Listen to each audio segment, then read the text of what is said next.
So ಅದಕ್ಕೆ ಇನ್ನು ಜನತಾದಳ ಮುಗೀತಿದ್ರು, ಇನ್ಯಾರು ಉಳಿಯಲ್ಲ ಅಲ್ಲಿ.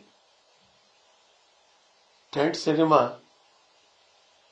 ಇನ್ ಬಿಜೆಪಿ ಇವ್ರಿಗೆ ಕಟ್ಕೊಂಡ್ರೆ ಪಾಪ ಇದ್ದವು ಅವು ಹಾಳಾದವು. ಉಳಿದ MLA ಉಳಿತಾರ ಸರ್ ಅಲ್ಲಿ? ಇಲ್ಲ. ಬಿಜೆಪಿ ಜೊತೆ ವಿಲೀನ ಆಗ್ಬೋದಾ ಸರ್? ಜೆಡಿಎಸ್ ಬಿಜೆಪಿ ವಿಲೀನ ಇವ್ರಿಗೆ ವಿಧೇನೇ ಇಲ್ಲ. ಈಗ ಬಿಜೆಪಿ ಲವ್ ಮಾಡಿದ್ದಾರೆ, ಬಸ್ ಸ್ಟ್ಯಾಂಡ್ ಬಸ್ವಿ ಆಗಿದ್ದಾರೆ, ಹೋಗ್ಲೇಬೇಕು ಇವರು. ಬೇರೆ ಅವ್ರದ್ದೇನೈತೆ, ಅವರು ಅಷ್ಟೇ ಬಸವಣ್ಣ ಸಿದ್ಧ. ಏನಾದ್ರೂ ನಮ್ ಜೊತೆಲಿ ಬಂದ್ರೆ ಉಳ್ಕೋತಾರೆ, ಇಲ್ದ್ರ ಮುಂದೆ ಅವರು ಇಲ್ಲ. ಈಗ GT ದೇವೇಗೌಡರು ಏನು ನಿಮ್ಮ ಒಂದು ಮೂರನೇ ರಂಗಕ್ಕೆ ಕರ್ಕೊಂತ ಇದ್ದೀರಾ ಅಥವಾ? GT ದೇವೇಗೌಡರು ನಾವು ಮಾತಾಡ್ತಾ ಇದ್ದೀವಿ. GT ದೇವೇಗೌಡರು ಅನುಭವ ಇರ್ತಕ್ಕಂಥ ರಾಜಕಾರಣಿ. ಯಾರು ಇಲ್ಲದೆ ಇದ್ದಾಗ ಅವರು ಸಿದ್ದರಾಮಯ್ಯನನ್ನು ಸೋಲಿಸಿದ್ರು. ಶಕ್ತಿ ಇದೆ ಆ ಮನುಷ್ಯನಿಗೆ.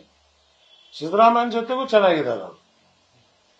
ವ್ಯಕ್ತಿಗತವಾದಂತ ರಾಜಕಾರಣಿ ಮಾಡದಂತದ್ದಲ್ಲ, ವ್ಯಕ್ತಿ ದ್ವೇಷ ಇಲ್ಲ ಆ ಮನುಷ್ಯನ.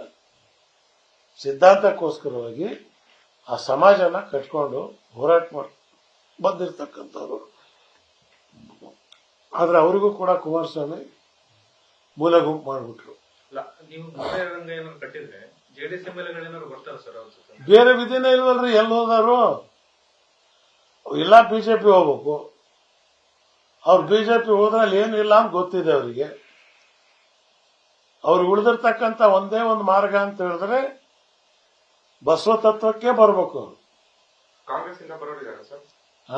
ಕಾಂಗ್ರೆಸ್ ಇಂದ ಯಾರಾದ್ರೂ ಬರೋರಿದಾರ ನಿಮ್ ಜೊತೆ? ಇಲ್ಲ, ಅದು ಮುಂದೆ ನೋಡ್ಬೇಕು. ಈಗ ಏನು ಹೇಳಕ್ಕಾಗಲ್ಲ. ನಾನು ಕಾಂಗ್ರೆಸ್ನವ್ರಿಗೆ ಯಾರಿಗೂ ಬರ್ರಿ ಅಂತಲೂ ಹೇಳಲಿಲ್ಲ. ನ್ಯೂಸ್ ಫಸ್ಟ್, ನಿರ್ಭೀತಿಯಿಂದ ನಿಮ್ಮ ಪರವಾಗಿ.